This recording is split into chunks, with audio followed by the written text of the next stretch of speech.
ತಮಗೆಲ್ಲರಿಗೂ ಜೈ ಭೀಮ್ ಲಾಲ್ ಸಲಾಂ. ಭಾನುವಾರದ ಇಂದಿನ ಪ್ರಜಾವಾಣಿ ಪತ್ರಿಕೆ ಭಾನುವಾರದ ಪುರವಣಿಗೆಯ ಓದುವಿನ ವಿಸ್ತರಣೆ ಭಾಗವಾಗಿ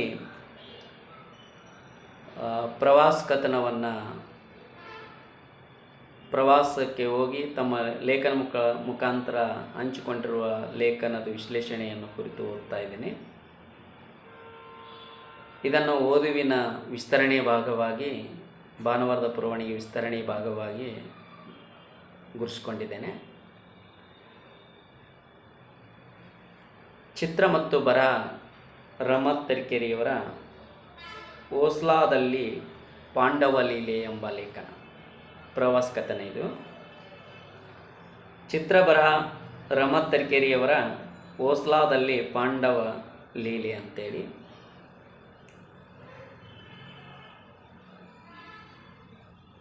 ಇದರ ಛಾಯಾಚಿತ್ರ ಸ್ವತಃ ಲೇಖಕರೇ ಸಂಗ್ರಹಿಸಿ ಹಾಕಿದ್ದಾರೆ. ಗುಡಿಯ ಮೇಲಿನ ಆಡಿನ ಪ್ರತಿಮೆ ಅಂತ ಇದೆ. ಇದು ಗುಡಿಯ ಮೇಲಿನ ಆಡಿನ ಪ್ರತಿಮೆಯ ಸ್ವರೂಪ. ಆಮೇಲೆ ಸ್ವರ್ಗರೋಹಿಣಿ ಪರ್ವತ ಇರುವುದು. ಆಮೇಲೆ ದುರ್ಯೋಧನ ಗುಡಿ ಇದೆ. ಇದು ದುರ್ಯೋಧನ ಗುಡಿ ಇದೆಯಲ್ಲ, ಇದು ದುರ್ಯೋಧನ ಗುಡಿ. ಆಮೇಲೆ ಬಿಲ್ಲುಧಾರಿ ಅರ್ಜುನ ಪಾತ್ರಧಾರಿ, ಇವರು ಬಿಲ್ಲುಧಾರಿ ಅರ್ಜುನ ಪಾತ್ರಧಾರಿ. ಅದರ ಈ ಪ್ರವಾಸ ಕಥನ ಹೀಗಿದೆ.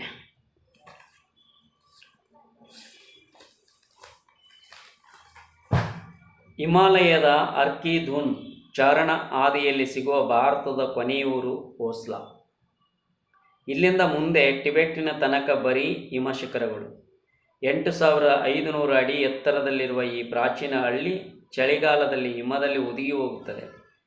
ಊರು ತಲೆಯ ಮೇಲೆ ನಿಂತ ಪರ್ವತ ಶಿಖರ, ಬುಡದಲ್ಲಿ ಹರಿಯುವ ಸುಫೆನ್ ಹೊಳೆ, ಇಳುಕಲಿನಲ್ಲಿ ಹೊಲಗದ್ದೆ, ಅಲ್ಲಿ ಹೂ ಬಿಟ್ಟ ಸಾಸಿವೆಗೆ ಗೋಧಿ ರಾಜ್ಮಾ, ಫಲ ಕಚ್ಚುತ್ತಿರುವ ಸೇಬಿನ ಗಿಡ, ಪೂರ್ವ ದಿಗಂತದಲ್ಲಿ ಹಿಮಭರಿತ ಸ್ವರ್ಗರೋಹಿಣಿ ಶಿಖರಗಳ ಸಾಲು, ಕಲ್ಲು ಚಪ್ಪಡಿ ಚಾವಣಿಯ ಕಟ್ಟಿಗೆ ಗೋಡೆಯ ಉಪ್ಪರಿಗೆ ಮನೆಗಳ ಓಸ್ಲಾ ಹಿಮಾಲಯದ ಸುಂದರ ಹಳ್ಳಿಗಳಲ್ಲಿ ಒಂದು. ಕಡಿದಾದ ಪರ್ವತವೊಂದನ್ನು ಏರಿ ಓಸ್ಲಾ ತಲುಪುವಾಗ ಸಂಜೆಯಾಗುತ್ತಿತ್ತು. ಸೂರ್ಯನ ಬಾಡಿದ ಕಿರಣಗಳು ಊರ ಮೇಲೆ ಬಿದ್ದು ಬೆಳಗುತ್ತಿದ್ದವು. ಊರ ಹೆಬ್ಬಾಗಿಲಿನಲ್ಲಿ ಒಬ್ಬ ಹುಡುಗಿ ಕೇಕೆ ಹಾಕುತ್ತಾ ತೇಕುತ್ತಾ ಎದುರಾದಳು. ಹಿಂದೆ ಓಡಿ ಬಂದ 2 ಮಹಿಳೆಯರು ಆವೇಶಭರಿತಳಾಗಿದ್ದ ಹುಡುಗಿಯನ್ನು ಹಿಡಿದು ಗುಡಿಯ ಹಿಂಭಾಗದಲ್ಲಿದ್ದ ವೇದಿಕೆಗೆ ಕರೆದೊಯ್ದರು. ಅಲ್ಲಿ ಅನೇಕ ಮಹಿಳೆಯರು ಪುರುಷರು ಕುಣಿಯುತ್ತಿದ್ದರು. ಅವರ ನಡುವೆ ಒಬ್ಬ ನಿಂತು ಡೋಲು ಬಾರಿಸುತ್ತಿದ್ದನು. ಗುಡಿಯ ಪೂಜಾರಿ ಕೈಮುಗಿದು ನಿಂತಿದ್ದನು. ಸುತ್ತಲೂ ಜನ ಪ್ರೇಕ್ಷಕರಾಗಿ ಕಟ್ಟೆ ಮತ್ತು ಚಾವಣಿಗಳನ್ನೇರಿ ನಾಟಕದಂತೆ ನೋಡುತ್ತಿದ್ದರು. ವಿಚಾರಿಸಲಾಗಿ ಅದು ಪಾಂಡವರ ಕುಣಿತವೆಂದು ಹುಡುಗಿಯ ಮೈಮೇಲೆ ಬಂದಿರುವುದು ಮಹಾಭಾರತ ದ್ರೌಪದಿ ಎಂದು ತಿಳಿಯಿತು. ನಾನು ಬಿಡಾರದಲ್ಲಿ ಬೆನ್ನವರೆ ಒಗೆದವನೇ ನೃತ್ಯದ ಜಾಗವಾದ ಪಾಂಡವ ಚೌಕಿಗೆ ಓಡಿ ಬಂದೆ. ಅಷ್ಟೊತ್ತಿಗೆ ಬೇರೆ ದ್ರೌಪದಿಯರ ಸರದಿ ಬಂದಿತ್ತು. ಅವರ ಕೂದಲನ್ನು ಕೆದರಿ ನಿಂತಿದ್ದರು. ಪೂಜಾರಿ ದೇವರ ಪ್ರಸಾದ ಕೊಟ್ಟೊಡನೆ ಆವೇಶಿತರಾಗಿ ಕುಣಿಯತೊಡಗಿದರು.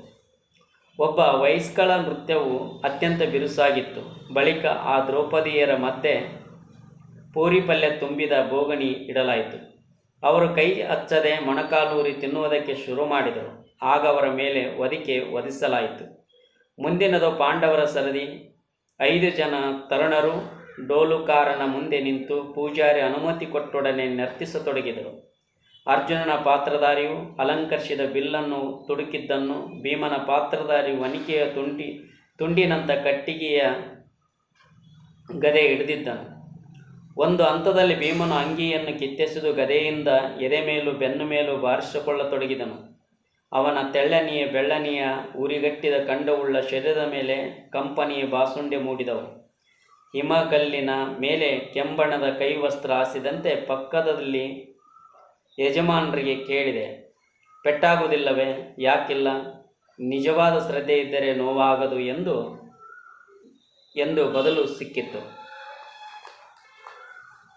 ಪಾಂಡವರು ಕುಣಿದು ಸುಸ್ತಾದ ಬಳಿಕ ಅವರಿಗೆ ಆಲೂಗಡ್ಡೆಯ ಬಾಜಿ ಮತ್ತು ಪೂರಿಗಳನ್ನು ನೀಡಲಾಯಿತು. ಅದನ್ನವರು ರೋಷಾವೇಶದಲ್ಲಿ ಕಿವಿಚುತ್ತಾ ಬಕಬಕನೆ ಕಬಳಿಸಿದರು. ಆಕಸ್ಮಿಕವಾಗಿ ನೋಡಲು ಸಿಕ್ಕ ಪಾಂಡವ ನೃತ್ಯವು ಹಿಮಾಲಯದ ಸಾಂಸ್ಕೃತಿಕ ಜಗತ್ತನ್ನು ಅರಿಯಲು ಕಿಂಡಿ ಕೊರೆದಂತಾಯಿತು. ಹಿಮಾಲಯದಲ್ಲಿ ಮಹಾಭಾರತಕ್ಕೆ ಸಂಬಂಧಿಸಿದ ಅನೇಕ ತಾಣಗಳಿವೆ. ಪಾಂಡುಕೇಶ್ವರ, ಕರ್ಣಪ್ರಯಾಗ, ವ್ಯಾಸಗುವ, ಭೀಮಫೂಲ್. ಪಾಂಡವರು ಮಹಾಭಾರತ ಕದನ ಮುಗಿದಾದ ನಂತರ ಸ್ವರ್ಗರೋಹಿಣಿ ಪರ್ವತದ ಮೂಲಕ ಸ್ವರ್ಗಕ್ಕೆ ಚಾರಣ ಕೈಗೊಂಡರಂತೆ. ಈ ಮಹಾಪ್ರಸ್ಥಾನ ಕೈಗೊಳ್ಳುವ ಮುನ್ನ ತಮ್ಮಲ್ಲಿದ್ದ ಶಸ್ತ್ರಗಳನ್ನು ಸ್ಥಳೀಯ ಜನರಿಗೆ ಕೊಟ್ಟು ಹೋದರಂತೆ. ಭಾರತದ ಇನ್ನೊಂದು ಕೊನೆಯ ಹಳ್ಳಿಯಾದ ಮಾನಾದಿಂದಲೂ ಸ್ವರ್ಗಾರೋಹಿಣಿಗೆ ಹೋಗುವ ಹಾದಿಯಿದೆ. ವಸುಧರ ಜಲಪಾತಕ್ಕಾಗಿ ನಾನು ಆ ಹಾದಿಯಲ್ಲಿ ಚಾರಣ ಮಾಡಿದ್ದುಂಟು. ಆ ಹಾದಿಯಲ್ಲಿ ಗೈಡುಗಳು ಸ್ವರ್ಗಾರೋಹಣ ಮಾಡುವಾಗ ಪಾಂಡವರು ಒಬ್ಬೊಬ್ಬರಾಗಿ ಸಾಯುತ್ತಾ ಹೋಗುವ ಜಾಗಗಳನ್ನು ತೋರಿಸುವರು. ಹಿಮಾಲಯದಲ್ಲಿ ರೇಣುಕೆ, ದ್ರೌಪದಿ, ಹಿಡಿಂಬಿಯರು ಪ್ರಮುಖ ದೈವಗಳು.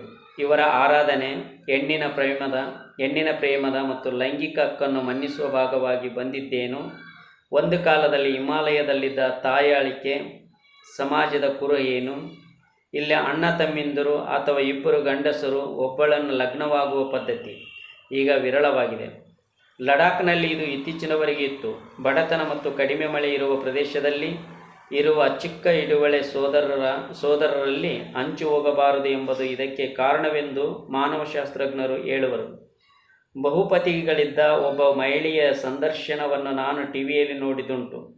ಅದರಲ್ಲಿ ಆಕೆ ರೊಟ್ಟಿ ಸುಡುತ್ತಿರ್ತಾಳೆ. ಆಕೆ ಇಬ್ಬರು ಗಂಡಿಂದರು ಒಲೆ ಬದಿ ಕೂತು ಬಿಸಿ ರೊಟ್ಟಿ ತಿನ್ನುತ್ತಿರ್ತಾರೆ. ಈ ಕುರಿತು ಗೈಡಲ್ಲಿ ವಿಚಾರಿಸಿದೆ. ಆತ ಹಿರೀಕರ ಕಾಲದಲ್ಲಿತ್ತು, ಈಗಿಲ್ಲ ಎಂದನು. ಪದ್ಧತಿ ಅಳೆದಿದೆ, ಆದರೆ ಪಳುವಳಿಕೆಯಾಗಿ ಕತೆ, ಹಾಡು, ಕುಣಿತಗಳಲ್ಲಿ ಸಾಂಕೇತಿಕ ಆಚರಣೆಯಾಗಿ ಮುಂದುವರೆದಿದೆ. ವಿಶೇಷವೆಂದರೆ ಪಾಂಡವನ ನೃತ್ಯ ನಡೆದಿದ್ದು ದುರ್ಯೋಧನ ಗುಡಿಯ ಇಂಧನ ವೇದಿಕೆಯಲ್ಲಿ. ಗಢವಾಲ್ ಹಿಮಾಲಯದಲ್ಲಿ ದುರ್ಯೋಧನ ಗುಡಿಗಳು ವ್ಯಾಪಕವಾಗಿವೆ. ಕೇದಾರ್ಖಂಡ್ ಚಾರಣದಲ್ಲಿ ನಮ್ಮ ಗೈಡಿನ ಹೆಸರು ದುರ್ಯೋಧನ ಆಗಿತ್ತು. ದುರ್ಯೋಧನು ಪಾಂಡವರಿಂದ ತಪ್ಪಿಸಿಕೊಂಡು ಗಢವಾಲ್ ಪ್ರದೇಶಕ್ಕೆ ಬಂದಾಗ ಅಲ್ಲಿನ ಹೊಳೆ, ಕಾಡು, ಹಿಮಶಿಖರ ಕಂಡು ಮರಳಾದನಂತೆ. ಸ್ಥಳೀಯ ದೈವದ ಅಪ್ಪಣೆ ಪಡೆದು ಅಲ್ಲೇ ನೆಲೆಸಿದನಂತೆ. ನಾನು ನೃತ್ಯ ಮುಗಿದ ಬಳಿಕ ದುರ್ಯೋಧನ ಗುಡಿಗೆ ಹೋದೆ. ಕಟ್ಟಿಗೆಯಿಂದ ಕಟ್ಟಿದ ಗುಡಿ. ಅದರ ಇಳಿಜಾರು ಚಾವಣಿ ಮೇಲೆ ಆಡೊಂದು ಮರಿಗೆ ಹಾಲುಣಿಸುತ್ತಿರುವ ಶಿಲ್ಪವಿತ್ತು. ಓಸ್ಲಾದಲ್ಲಿ ಕಾಳಗನಿರತ ಕ್ಷತ್ರಿಯರ ಗತಕಾಲದ ಕಥೆಯು ವರ್ತಮಾನದ ಬೇಸಾಯ, ಪಶುಪಾಲನೆ ಲೋಕದೊಂದಿಗೆ ಬೆರೆತುಕೊಂಡಿತ್ತು. ಗುಡಿಯ ಕಟ್ಟಿಗೆಯ ಗೋಡೆಯ ಮೇಲೆ ಮಹಾಭಾರತದ ಸಂಬಂಧಿ ದೃಶ್ಯಗಳನ್ನು ಕೆತ್ತಲಾಗಿತ್ತು. ವಿಶೇಷವಾಗಿ ಕುದುರೆ ಸವಾರರ ಶಿಲ್ಪಗಳಿದ್ದವು. ಕ್ಷತ್ರಿಯರೇ ಇರುವ ಓಸ್ಲಾದಲ್ಲಿ ಜನರ ಅಡ್ಡ ಹೆಸರು ರಾವುತ್ ಆಗಿತ್ತು. ಅಶ್ವಸವಾರ. ಪ್ರಶ್ನೆಯೆಂದರೆ ವಸ್ತ್ರಾಭರಣ ಮಾಡಿದ ಪಾಂಡವರತ್ತಿಗೆ ಯತ್ನಿಸಿದವನ ಆರಾಧನೆ ಮತ್ತು ಅವನಿಂದ ಅನ್ಯಾಯಕ್ಕೆ ಒಳಗಾದವರ ನೃತ್ಯ ಒಂದೇ ಕಡೆ ಇರುವುದು ಹೇಗೆ ಸಾಧ್ಯ? ಆದರೆ ಕೌರವರನ್ನು ಒಳಿತು ಕೆಡುಕುಗಳ ಸಂಕೇತವಾಗಿ ಕಪ್ಪು ಬಿಳಿಯ ವಿಭಜನೆ ಮಾಡಿಕೊಂಡಿರುವ ನನ್ನ ಪ್ರಶ್ನೆಯಲ್ಲೇ ದೋಷವಿತ್ತು. ಭಾಸನ ಊರುಭಂಗ ಮತ್ತು ರನ್ನನ ಗದಯುದ್ಧಗಳಲ್ಲಿ ದುರ್ಯೋಧನ ಕೇವಲ ದುಷ್ಟನಲ್ಲ, ವಿಧಿವಿಲಾಸದಿಂದಲೂ ಆಕಸ್ಮಿಕವಾಗಿಯೋ ವಿಚಲಿತನಾದ ಧೀಮಂತ. ಕ್ಲಾಸಿಕಲ್ ಪರಂಪರೆಯ ಕವಿಗಳು ಕಲ್ಪಿಸಿದ ಈ ಪ್ರತಿನಾಯಕ ಪರಂಪರೆ ಹಿಮಾಲಯದಲ್ಲಿ ರೈತಾಪಿ ಪಶುಗಾಯಿಗಳ ಜನಪದ ಧರ್ಮವಾಗಿದೆ. ಆದರೆ ಊರವರು ಗುಡಿಯನ್ನು ಸೋಮೇಶ್ವರ ಗುಡಿ ಎಂದು ಪರಿಚಯಿಸಿದರು. ದುಷ್ಟ ನಮ್ಮ ದೈವವಾಗಿಸಿಕೊಂಡವರು ಎಂಬ ಜನಾಪವಾದ ಕಂಜಿ ಈ ಹೆಸರು ಬದಲಾವಣೆ ಮಾಡಿದರೆಂದು ನಮ್ಮ ಗೈಡ್ ವಿವರಿಸಿದನು. ಪಾಂಡವ ನೃತ್ಯವನ್ನು ಹಿಮಾಲಯದ ರೈತರು ಬೇಸಾಯದ ಬಿಡುವಿನಲ್ಲಿ ಆಚರಿಸುವರು. ಡಿಸೆಂಬರ್ ಮಾಸದಲ್ಲಿ ಗಢವಾಲ್ ಪ್ರದೇಶದ ಎಲ್ಲೆಡೆ ನಡೆಯುತ್ತದೆಯಂತೆ. ಒಳ್ಳೆಯ ಮಳೆ, ಬೆಳೆ, ಪಶುಗಳ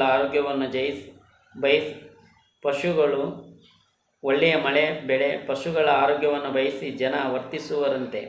ಬುಡಕಟ್ಟು ಜಾತ್ರೆ, ನೃತ್ಯ, ಹಬ್ಬಗಳು, ತರುಣ ತರುಣಿಯರು ಪರಸ್ಪರ ನೋಡುವ, ಭೇಟಿಯಾಗುವ, ಪ್ರೇಮಿಸಿ ಜೀವನ ಸಂಗಾತಿಗಳಾಗಲು ನಿರ್ಧರಿಸುವ ಜೀವನ ನಾಟಕದ ಪೀಠಿಕೆಗಳು ಹೌದು. ಸಂಜೆಯಾಗುತ್ತಾ ಓಸ್ಲಾದಲ್ಲಿ ಪಾಂಡವ ನೃತ್ಯ ಮುಗಿಯಿತು.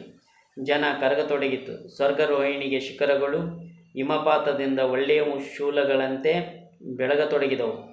ಬಳಿಕ ಒಂಬಣ್ಣಕ್ಕೆ ತಿರುಗಿ ಕಪ್ಪು ಕತ್ತಲೆಯಲ್ಲಿ ಮರೆಯಾದವು.